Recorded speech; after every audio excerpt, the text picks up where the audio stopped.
Pahingi po.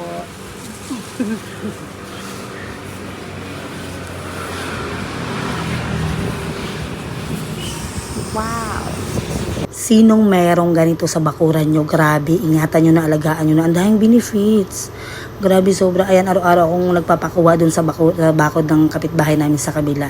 Kasi grabe, ang daming benefits niya. Kahit paano, kahit ganyan, makakatulong siya sa partner ko. Simula nung nalaman kong hindi siya healthy. Tapos, ayan, ang ginagawa ko. Lalagain ko lang yan. Kunting linis ko lang yan kasi nga medyo nababa na sa ref kasi ang tagal na. Kasi hindi niya pa nauubos yung nilaga ko nakaraan.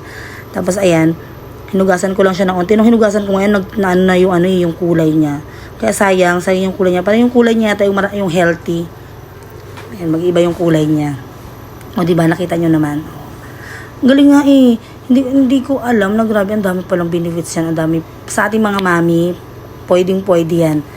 Kasi grabe, ang daming benefits ng na yan. Bulaklak na yan. Akala ko ano lang yan dati. Kaya ngayon, kahit yan na lang itanim ko na kapalibot sa bahay namin, okay na ako. Pwede na. Diba? Ayan, ilalagay ko na sa heater namin. So, ilalaga ko na yan siya. Dalawang beses ko yan siya ilalaga. Kasi may kulay pa rin naman eh. Thank you for watching!